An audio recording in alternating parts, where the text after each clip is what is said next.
on here now. The goalkeeper's beaten, and South Africa have done Shaker Sport 2010. እሁድ በኤምሬትስ ስቴዲየም በታላቅ ጉጉት የሚጠበቀው የአርሰናልና የማንቸስተር ዩናይትድ ጨዋታ ይደረጋል። ይህንን የሁለቱን ቡድኖች ጨዋታ በተመለከተ ዓለም አቀፍ ሚዲያው ከወዲሁ ትኩረት ሰጥቶ በተለያዩ ጉዳዮች ዘገባዎችን እያወጣ ይገኛል። ስካይ ስፖርትስ የማንቸስተር ዩናይትድ የዛሬን የልምምድ ውሎ ቀርጾ በልምምዱ ዙሪያ የተለያዩ ዘገባዎችን እያወጣ ነው። እነማን በልምምድ ቦታው ላይ ሳይገኙ ቀሩ የሚለውን ጨምሮ በማንቸስተር ዩናይትድ የልምምድ መስሪያ ስፍራ የነበረውን አጠቃላይ ድባብና ተጫዋቾቹ ላይ የሚታየውን ስሜት በዝርዝር አጋርቷል። ሐሳቡን እንድትሰሙት እናደርጋለን። መድፈኞቹ እሁድ ትልቅ ጨዋታ አለባቸው። ማንቸስተር ዩናይትድን በሜዳቸው ያስተናግዳሉ። በዚህ ጨዋታ ዙሪያ የተለያዩ መረጃዎችን ከወዲሁ የሚያወጡ ዓለም አቀፍ ሚዲያዎች አርሰናል የውድድር ዓመቱን ዋንጫ በማሸነፍ እንደሚያጠናቅቅ በራሱ ለማመን ከበቂ በላይ ምክንያቶች አሉት እያሉ ይገኛሉ። በሌላ በኩል እሁድ በሚደረገው ጨዋታ የ9 ቁጥር ቦታ ላይ ማን ይሰለፍ በሚል ለአርሰናል ደጋፊዎች የቀረበ መጠይቅም ነበረ። ከጋብርኤል ሄሱስ እና ከቪክቶር ዮኮሬሽ የእናንተ ምርጫ ማን ነው ተብለው የአርሰናል ደጋፊዎች ለቀረበላቸው ጥያቄ የመረጡትንም ተጫዋች በዚህ ፕሮግራም ትሰማላችሁ። የእውነት ለመናገር የእሁዱ ጉዳይ ልዩ ነው። በሌላ በኩል ወደ አሜሪካን ሀገር ሄደው በዓለም ዋንጫው ላይ ላለመሳተፍ በጣም በርካታ ሀገሮች ፍላጎት እየፈጠሩ ነው ተብሏል። ትላንት በነበረው ፕሮግራማችን ላይ ስንነግራችሁ እንደነበረው እንግሊዝ፣ ስኮትላንድ ራሳቸውን ከዓለም ዋንጫው እንዲያገሉ በፓርላማ ጭምር መጠየቅ ጀምሯል ስንል ነበር። በሌላ በኩል የሆላንድ ብሔራዊ ቡድን ዓለም ዋንጫውን እንዳይካፈል በአንድ ጋዜጠኛ የቀረበውን ፒቲሽን እንፈራረም የሚል ጥያቄ በሚገርም ፍጥነት ከ120 ሺህ በላይ የሆላንድ ዜጎች ፈርመውታል። አዎ እንቅር ዶናልድ ትራምፕን እና አሜሪካንን ለክፉ ተግባራቸው አንደግፍ የሚል አቋማቸውን አንጸባርቀዋል። አሜሪካ ብዙ ለፍታ ብዙ ልታሳይበት ተዘጋጅታለች የተባለው የዓለም ዋንጫ እንዲህ ባለው ስሜት እየደበዘዘ ይገኛል። በነገራችን ላይ አሁን ከጥቂት ደቂቃዎች በፊት በወጣ ሰበር ዜና ግሪንላንድን የራሴ ለማድረግ በማስበው ሐሳብ ዙሪያ ከዴንማርክ ጋር የፈጠነ ድርድር እንዲደረግ እፈልጋለሁ ብለዋል የአሜሪካው ፕሬዚዳንት ዶናልድ ትራምፕ። ነገር ግን አሉ ዶናልድ ትራምፕ በአሜሪካ በኩል ግሪንላንድን የራስ ለማድረግ የሚወሰድ ወታደራዊ እርምጃ አይኖርም ብለዋል። ይሄ በወርልድ ኢኮኖሚክ ፎረም ላይ አሁን ለዓለም ሀገራት መሪዎች የተናገሩት ነገር ነው። ሴኔጋል በልጆቿ ድል ኮርታለች። ይህንን የሴኔጋልን ድል ተከትሎ የሀገሪቱ ፕሬዚዳንት በጣም የተለየ ሽልማትን ለተጫዋቾቹ ሰጥተዋል። እነዚህንና ሌሎች ጉዳዮችን እያነሳን የተወሰኑ ደቂቃዎችን ከእናንተ ጋር እናሳልፋለን። ሰላም ጤና ይስጥልን፣ እንደምናላችሁ የተከበራችሁና የተወደዳችሁ የሸገር ስፖርት ዊዝ አበበ ግደይ የዩቲዩብ ቻናል ቤተሰቦቻችን በያላችሁበት እጅግ አስደሳች ጊዜን እያሳለፋችሁ እንደሆነ ተስፋ እናደርጋለን። መልካሙን ሁሉ ለናንተ እንመኛለን። ታዲያ ይህንን ሸገር ስፖርት ዊዝ አበበ ግደይ የሚለውን የእኛን የዩቲዩብ ቻናል ሰብስክራይብ አድርጉ፣ የደውል ምልክቱን ተጫኑ፣ ሊንኩን ለሌሎች አጋሩና በተከታዮች ቁጥር እንድንበዛ የምንሰራቸው ፕሮግራሞችም ብዙ ሰዎች ጋር መድረስ እንዲችል ማገዛችሁን ቀጥሉ። እስካሁን ላበረታችሁን አቅም፣ ጉልበት፣ ድጋፍ ለሰጣችሁን በሙሉ የላቀ ምስጋናችን ይድረሳችሁ እንላለን። ከልብም እናመሰግናለን። የመጀመሪያ ጉዳያችን የምናደርገው የ2026ቱን የዓለም ዋንጫ ነው። የ2026ቱ የዓለም ዋንጫ በ3 ሀገራት የሚዘጋጅ ነው። አሜሪካ፣ ካናዳና ሜክሲኮ በጋራ ያከናውናሉ። ምንም እንኳን አብዛኛዎቹ ጨዋታዎች በአሜሪካን ሀገር የሚደረጉ ቢሆንም አንዳንድ ሀገሮች እንደ ድል ሆኖ አሜሪካን ሀገር 3ቱንም የምድብ ማጣሪያ ጨዋታዎቻቸውን ያደርጋሉ። አንዳንዶቹ ከፊሉን በአሜሪካ የተወሰነውን በካናዳ፣ ሌሎች ደግሞ በአሜሪካ የተወሰነውን በሜክሲኮ ደግሞ የቀረውን ጨዋታቸውን ያደርጋሉ። ነገር ግን አሜሪካን በወቅታዊ ጉዳይ በብዙ የዓለምን ሕዝብ ያላስደሰተ ነገር ስሟ እየተነሳ ይገኛል። ለምሳሌ የመጀመሪያው ጉዳይ ቬኔዙዌላን ወራ የራሷ ያደረገችበት እኔ አስተዳድራታለሁ ያለችበት ማለት ነዳጇን ራሴ ሸጬ ከጥቅሙም ራሴ ምጋራለሁ ያለችበት አቋም አልተወደደም። ይሄ የመጀመሪያው ጉዳይ ነው። ከዛ በተጨማሪ ግን በአሜሪካን ሀገር የሚኖሩ ስደተኞችን በተመለከተ የአሜሪካው ፕሬዚዳንት ዶናልድ ትራምፕ ያስተላለፉት መልእክትና እንዲወሰድ ያዘዙት እርምጃ የዓለምን ሕዝብ ደስተኛ እንዳይሆን አድርጎታል። ይሄ ሁለተኛው የሚነሳ ጉዳይ ነው። ከዛ ሶስተኛው ሰሞናዊው የግሪንላንድ ኬዝ ነው።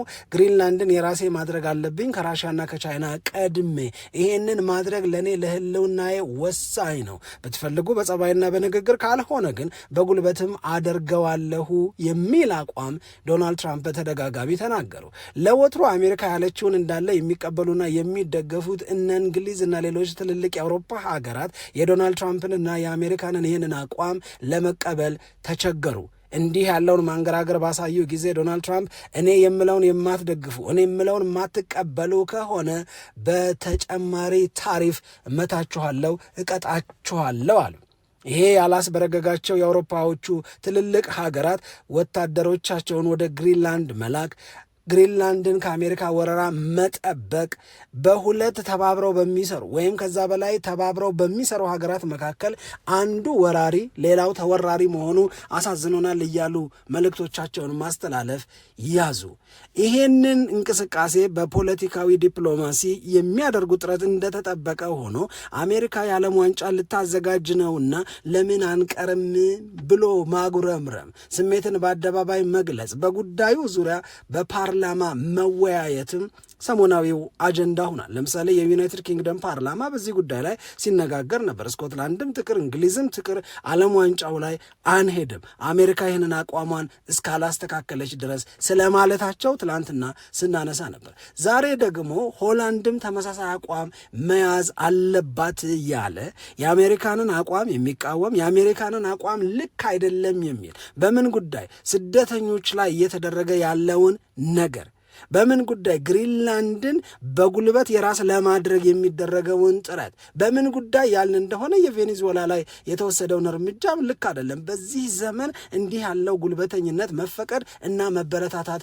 የለበትም የሚል አቋም የያዙ ሰዎች ናቸው። ይህንን የፒቲሽን የማሰባሰብ ፊርማ የማሰባሰብን ጉዳይ ኢኒሼት ያደረጉት አንድ ጋዜጠኛ ነው እና በሚገርም ፍጥነት ሆላንዳውያን ከ120 ሺህ በላይ ይሄ መረጃ ወደ እናንተ እስኪደርስ ድረስ 120 ሺህ ተሻግሯል። አዎ እንቅር፣ አሜሪካን ሄደን የዶናልድ ትራምፕ ሐሳብ ምንም አይደለም ያልን እንዳንመስል እንቅር፣ የዓለም ዋንጫው ይቅርብን ያሉ አሉ።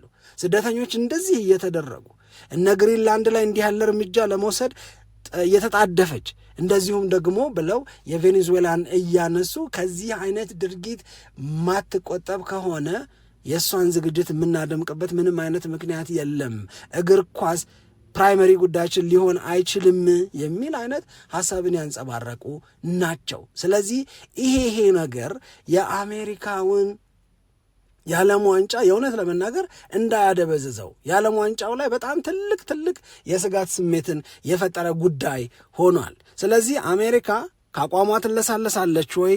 ከጎኗ እየራቁ ያሉትን የወትሮ ወዳጆቿን ስሜት ለመንከባከብ የምታደርገው ጥረት ይኖራል ወይ የሚል በጣም ብዙ ሰዎች የሚያነሱት ጥያቄ አለ። በሌላ በኩል በዓለም ዋንጫ ላይ የሚሳተፉ ነገር ግን ዜጎቻቸው ዓለም ዋንጫውን ለማየት ብሔራዊ ቡድናቸውን ለማበረታታት ወደ ሀገሬ ድርሽ እንዳይሉ የሚል አቋምን የምታንጸባርቀውን አሜሪካን ብዙ ሰዎች እኛም አንመጣብሽም ሊሏት የተዘጋጁ ይመስላሉ። በሌላ በኩል ግን ቀደም ሲል እንደነገርናችሁ የአሜሪካው ፕሬዚዳንት ግሪንላንድን የራሴ ለማድረግ የሚወስደው ምንም አይነት ወታደራዊ እርምጃ የለም፣ ይህንን ለእናንተ ለዓለም መሪዎች ላረጋግጥ እወዳለሁ ብለው በዓለም የኢኮኖሚክ ፎረም ላይ አሁን ከደቂቃዎች በፊት ንግግር አድርገዋል። ይሄ ትልቅ ሰበር ዜና ተብሎ እየተነገረ ነው ያለው። ነገር ግን ይሄ በቂ ነው ወይ? በዚህ ነገር የሚለሳለስ የዓለም ዋንጫ የተሳትፎን ጉዳይ ጥያቄ ውስጥ የከተተው ሀገራት አቋም ይኖራል ወይ? ይህንን እንግዲህ ኖረን የምንከታተለው ነው። አሜሪካ ለምን ነገሮችን ቀለል አታደርግም? ብዙዎች የሚጠይቁት ጥያቄ ነው። በሌላ በኩል የፊፋው ፕሬዚዳንት ጂያኒ ኢንፋንቲኖ እና የአሜሪካው ፕሬዚዳንት ዶናልድ ትራምፕ ከተነጋገሩ በኋላ የዓለም ዋንጫን ለመከታተል ወደ አሜሪካ ለሚመጡ ሰዎች፣ ወደ አሜሪካ ለመሄድ ፍላጎት ላላቸው ሰዎች የቪዛ አገልግሎትን በፍጥነት ማግኘት የሚችሉበትን አሰራር ዘርግቻለሁ ስትል ነበር ዛሬ። ነገር ግን ደግሞ ይሄ በቂ አይደለም፣ ጉልበተኝነትሽን ተይ፣ ይሄ ዘመን ያ ነገር የሚስተናገድበት አይደለም የሚሏት በስተዋል። ከዚህ ቀደሙ አቋማቸው በተቃራኒ እንዲህ የምታደርጊ ከሆነ ከጎንሽ አይደለንም ብለዋል እነ እንግሊዝ። በአንድ ዓለም አቀፋዊ የፖለቲካ ጉዳይ እንግሊዝ ሌላ፣ አሜሪካ ሌላ አቋም ሲይዙ በእኛ ዕድሜ አይተን የምናውቅ አይመስለኝም ከአሁኑ በቀር። ለማንኛውም ዓለም ዋንጫው እንዲህ ባለ ስጋት ውስጥ ተገብቷል ወይም እንዲገባ ግድ ሆኖበታል የሚለውን ለማንሳት ነው።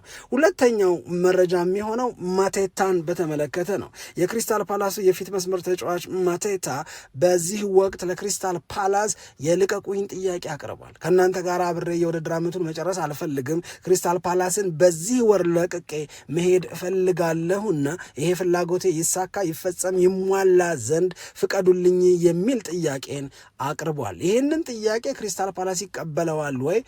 ይሄ ሌላ ጥያቄ ነው። ግን ልጁ የልቀቁኝ ጥያቄን አቅርቧል። ማን ስለፈለገው ነው? አስቶን ቪላ፣ ሌላስ ዩቬንቱስ። እነዚህ ሁለት ክለቦች ማቴታን መቅጠር ይፈልጋሉ። ስለዚህ ማቴታ ከአስቶን ቪላ ጋራ በተያዘ ከዩቬንቱስ ጋራ በተያዘ የተነሳውን ስሙን የበለጠ ወዶታል ነው። በነገራችን ላይ በክሪስታል ፓላስና በማቴታ መካከል ያለው ውል ያበቃ 18 ወራት ብቻ ይቀራሉ። ከክሪስታል ፓላስ ጋራ ውሉን ያድሳል ተብሎ አይጠበቅም። አሁን ለዚህ ተጫዋች የሚጠራ ዋጋ ከ35 እስከ 40 ሚሊዮን ፓውንድ የሚሆን ከሆነ ክሪስታል ፓላስ ጥያቄውን ሊያዳምጥ ይችላል ነው። አሁን ትልቁ ጥያቄ ማቴታ ለምን ይሄንን ፍላጎት ያዘ ወይም እዚህ አቋም ላይ ለምን ደረሰ የሚለው ነው። ሁለት ነገሮች ናቸው የሚነሱት። አንድ፣ በሚቀጥለው የውድድር ዓመት በአውሮፓ ቻምፒዮንስ ሊግ መግባት ይፈልጋል። ከክሪስታል ፓላስ ጋር ሆነን የማሳካት እድሉ በጣም አነስተኛ ነው። የመጀመሪያው ነጥብ እሱ ነው።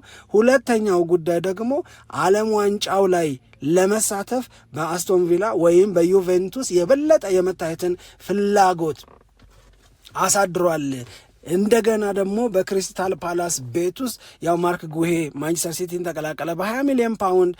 ግላስነር ደስተኛ አይደሉም። ስለዚህ ከክሪስታል ፓላስ ጋር ውላቸውን አያድሱም። በዚህ አይነት ድባብ ውስጥ ክሪስታል ፓላስን ውጤታማ ማድረግ እንደሚያስቸግር በመረዳት ነው ይህንን ውሳኔ ወይም እዚህ አቋም ላይ የደረሰው የሚሉ መረጃዎች እየወጡ ነው። ይህም የቅርብ ሰዓት መረጃ ነው፣ ከደቂቃዎች በፊት እየተሰማ። ወደ እሁዱ ጉዳይ እንሂድ። እሁድ ልዩ ነው።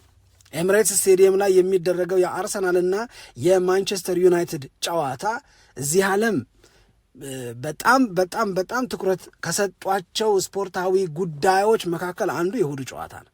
በአጠቃላይ በዓለም አቀፍ ደረጃ ብቻ ሳይሆን ደግሞ እዚህ ሀገር ላይም የተለየ ግምት የሚሰጠው እንኳን እንደ ቅዳሜው አይነት የሲቲና የማን ዩናይትድ ጨዋታን አይተን እንኳን እንደ ትናንትናው አይነት የአርሰናልንና የኢንተር ሚላንን ጨዋታ አይተን ይቅርና አርሰናልና ማንቸስተር ዩናይትድ በየትኛውም ኮንዲሽን ላይ ሆነው ቢገናኙ እዚህ ሀገር ያለው ፍላጎት ጣራ እንደሚነካ ሁላችንም እናውቃለን፣ ሁላችንም እንረዳለን። ስለዚህ ሁላችንም በጉጉት የምንጠብቀው ይሆናል ማለት ነው። ለማንኛውም ስካይ ስፖርትስ በዚህ ጨዋታ ዙሪያ ዘገባውን ለመስራት ማንቸስተር ዩናይትድ ቤት ምን እየተሰራ ምን እየተከናወነ ነው፣ ሙዱ ምን ይመስላል የሚለውን ለማየት ወደ ካሪንግተን አቅንቶ ነበረ። እናም የማንቸስተር ዩናይትድ ተጫዋቾች ልምምድ ሲሰሩ ያያቸውን ነገሮች እያጋራ ነው። የማንቸስተር ዩናይትድ ተጫዋቾች በዚህ የልምምድ ፕሮግራማቸው ላይ በጣም በጣም በጣም በከፍተኛ የመነቃቃት ስሜት ውስጥ ሆነው ለአንድ ትልቅ ነገር እየተዘጋጁ እንደሆነ በሚያስታውቅ መንገድ ዝግጅታቸውን ሲያከናውኑ ተመልክቻለሁ፣ ዝግጅታቸውንም በካሜራ አስቀርቻለሁ ይላሉ። የካሪክ ማንቸስተር ዩናይትድን በጊዜያዊ አሰልጣኝነት መያዝ ዩናይትድ ቤት እናም በተጫዋቾቹ አእምሮ ውስጥ በትክክል የቀየረው ነገር እንዳለ ያስታውቃል። እዛ አካባቢ የነበረ ማንኛውም ሰው ሴንስ የሚያደርገውን ነገር እኔም ማድረግ ያለሁ ነው የሚሉት የስካይ ስፖርትስ ባለሙያዎች ይህንን ይሉና በእሁዱ ጨዋታ ላይ መኖር አለመኖራቸውን በተመለከተ ጥያቄ ውስጥ የገባ ነው ሁለት ተጫዋቾች ልምምድ ሲሰሩ ስላላየን ነው አሉ። አንደኛው ጆሹዋ ዚርክዚ ነው፣ ሁለተኛው ደግሞ ማቲያስ ደሊጅት ነው። እነዚህ ሁለቱ ተጫዋቾች የልምምድ ፕሮግራሙ ላይ የሉም። ነገር ግን ማይክል ካሪክ እናም የሱ ረዳቶች በጣም በጣም በሚገርም ስፒሪት ለውዱ ጨዋታ ዝግጅት ሲያደርጉ ግን አስተውለናል። እናም ማንቸስተር ዩናይትድ ቤት የሆነ የተቀየረ የሆነ አንድ እየተሻሻለ እያደገ በጎ ነገር እያሰቡ ወይም በጎውን ነገር በጎውን ውጤት ይበልጥ እየፈለጉ እንደመጡ የሚያስታውቅ ነገር አለ በደንብ ነው የሚለው፣ በደንብ አለ። ይሄ ደግሞ የማንቸስተር ሲቲን ጨዋታ የደርቢውን ግጥሚያ በአስተማማኝ እንቅስቃሴ እና በጥሩ ውጤት ማጠናቀቃቸውን ተከትሎ የተፈጠረ መነቃቃት ነው ብለው ነው እነሱ ያስቀመጡት የሚገኙት። ስለዚህ ሌላ አስተማማኝ እንቅስቃሴ፣ ሌላ በጣም ጥሩ የሚባል ድል ማንቸስተር ዩናይትድን ወደፊት የሚገፋ ማንቸስተር ዩናይትድን ወደ ላይ ከፍ የሚያደርግ ውጤት ለማምጣት ማይክል ካሪክ እና ረዳቶቹ ከተጫዋቾቹ ጋር በጣም በጥሩ ስሜት ልምምዳቸውን እያከናወኑ አይተናል ይላሉ። የአርሰናልና የማንቸስተር ዩናይትድን ጨዋታ በተመለከተ ሲዘግቡ የውድድር ዓመቱ የመጀመሪያ ጨዋታ እንደነበረ ያስታወሱ ደግሞ ሚዲያዎች አሉ። የማንቸስተር ዩናይትድ ሜዳ ኦልድ ትራፎርድ ላይ ማንቸስተር ዩናይትድ አርሰናልን አስተናግዶ አርሰናል 1-0 በሆነ ውጤት ያሸነፈበትን ይህንን ያነሱና በዛ ጨዋታ አርሰናል 1-0 በሆነ ውጤት ያሸንፍ እንጂ በጨዋታ እንቅስቃሴ ግን ማንቸስተር ዩናይትድ በእጅጉ የተሻለው ቡድን ነበረ፣ ዶሚኔት አድርገዋል፣ በብዙ ነገር ከአርሰናል ብልጫ ነበረው። ስለዚህ ያ የመጀመሪያ ጨዋታ ላይ በልጠው የተሻለ ሆነው ግን የተሸነፉበት ጨዋታ የማንቸስተር ዩናይትድ ተጫዋቾችን አሁን ድረስ ይቆጫቸዋል፣ ደጋፊዎቹንም እንደዚሁ ያንን በቅሬታና በቁጭት እንዲያስታውሱ ያደርጋቸዋል ይልና ምናልባት እሁድ ያንን የመበቀያ ቀን ይሆን እንዴ፣ ያንን የማስተካከያ ቀን ይሆን እንዴ ብለው ይጠይቃሉ። ማንቸስተር ዩናይትድ በዚህ የበቀል ስሜት ውስጥ እንኳን ድራይቭድ ባይሆን፣ በዛ ባይገፋፋም፣ በዛ ባይመራም ድሉ በጣም አስፈላጊ፣ በጣም ጠቃሚ እና በጣም ወሳኝ ስለሆነ ግን ድሉን ለማምጣት እየተዘጋጁ ነው። የሚያምር እንቅስቃሴ፣ የሚያምር ዝግጅት እያደረጉ ነው። አፕሮቹ ምን ይሆናል? ሌሎች ሚዲያዎች ያወጡት መረጃ ነው። አሰላለፍን ፕሪዲክት እያደረጉ ነው ከወዲሁ። በተመሳሳይ 4-2-3-1 ግን በጨዋታ መሃል የሚኖር ፍሌክሲቢሊቲን ነው የምናየው። አሁንም ቤንጃሚን ሸሽኮን ማቲያስ ኩኛን ተቀያሪ ወንበር ላይ ያደርጋል ወይስ የአርሰናል ጨዋታ የሚፈልገው የተለየ ነገር ስለሆነ ብሎ ከተጫዋቾች አሰላለፍ ጋር በተያዘ ለውጥ ያመጣል? እነዚህን ሁሉ ጥያቄዎች እየጠየቁ ብቻ ከወዲሁ ለእሁዱ ጨዋታ ከማንቸስተር ዩናይትድ ሳይድ መታየት ያለባቸውን ነጥቦች እያዩ በዛ ዙሪያም መረጃዎችን እያወጡ ይገኛሉ። እንግዲህ ልብ በሉ ሮብ ነው ዛሬ ሮብ ሆኖ ለእሁድ ጨዋታ ከወዲሁ እንደነዚህ ያሉ እና ተከታታይ የሆኑ መረጃዎች መውጣታቸው የተለየ ያደርገዋል፣ ወይም ጨዋታው ምን ያህል በተለየ ጉጉት እንደሚጠበቅ ያሳያል። በዚሁ ጨዋታ ዙሪያ ነገር ግን ከአርሰናል አንግል የተነሱ ሁለት ነገሮች ደግሞ አሉ። አንደኛው ትናንት አርሰናል ኢንተር ሚላንን ማሸነፉን ተከትሎ የተፈጠረ ስሜት ነው። አርሰናል በጨዋታ እንቅስቃሴ ኢንተር ሚላንን በልጦ አስተማማኝ በሚባል ድል ጨዋታውን 3-1 ጨርሷል። ይህንን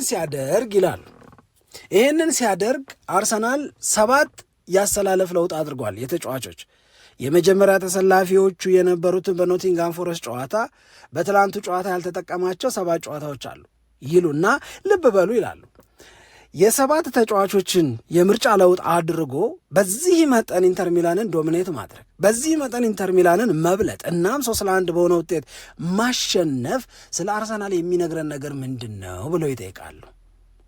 ይህንን ነገር በተመለከተ ያነሳሉ። ሲያነሱ ምንድን ነው የሚሉት? 7 ተጫዋቾች ቀይረዋል፣ ነገር ግን ያደረጉትን 7ኛ ጨዋታ በድል ተወጥተውታል። ስለዚህ አርሰናል ቤት ያለውን ምን ያህል ጠንካራ አቅም አያሳይም ወይ?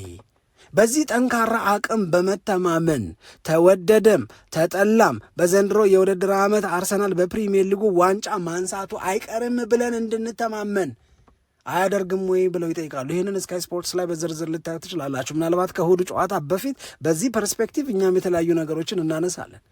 ከዚህ በፊት ብለነዋል። የአርሰናል ደጋፊዎች በአርሰናል ወይም በቡድናቸው ለመተማመን ምንድን ነው የሚፈልጉት የሚል ጥያቄን አንስተን ነበር። አርቴታ ራሱ በዚህ ቡድን ልበሙሉ ለመሆን የትኛውንም ጨዋታ ዶሚኔት ለማድረግ እና ብልጫ ወስዶ ለማሸነፍ ይሄንን ቡድን እንዲተማመንበት ምን ተጨማሪ ነገር ይፈልጋል ብለን ስንጠይቅ ነበር። ዛሬ እነሱ እያነሱት ነው ያሉት 7 ተጫዋቾችን ለውጦ ገብቶ ነገር ግን በልጦ ነገር ግን 3-1 በሆነ ውጤት አሸንፎ መታየት ከዚህ በላይ ምን ይምጣ፣ ከዚህ በላይ ምን ይደረግ ብለው እንዲጠይቁ አስገድዷቸዋል። ይህንን ጥያቄ እየጠየቁ ነው ዛሬ ከሰዓት በኋላ። አርሰናል የፕሪሚየር ሊጉን ዋንጫ መብላቱ አይቀርም እያሉ ነው። ይህንን በርዕስ ደረጃ ሰጥተውታል። ግን የጎደሉ ነገሮች ምንድን ናቸው ብለው ደግሞ የሚያስቀምጧቸው ሐሳቦች ደግሞ አሉ።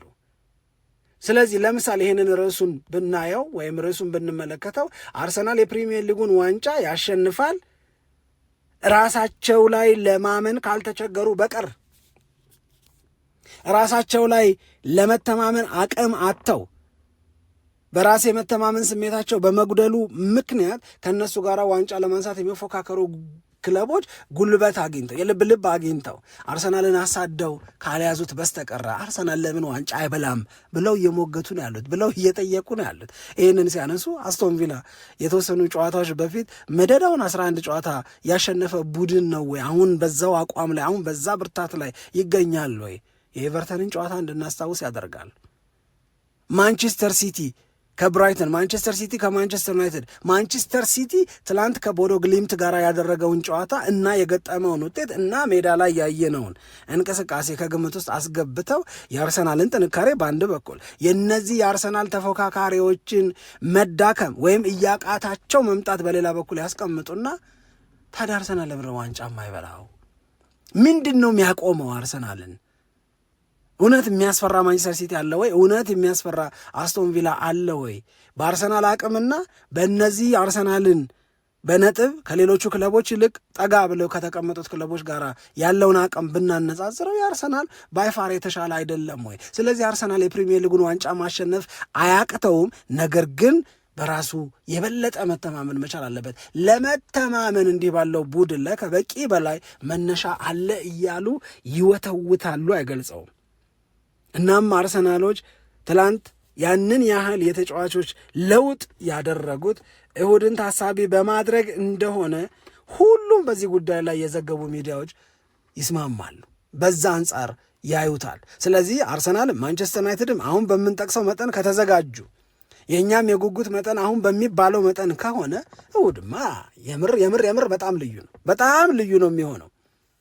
በጣም የተለየ ነው የሚሆነው። ሁለተኛው አርሰናልን በተመለከተ የወጣው ጉዳይ ለአርሰናል ደጋፊዎች ወይም እግር ኳስን ለሚወዱ ሰዎች ትክክለኛ ውሳኔ የሚሆነው አርሰናልና አርቴታ ምን ቢያደርጉ ነው የሚል ጥያቄ የቀረበበት ነው።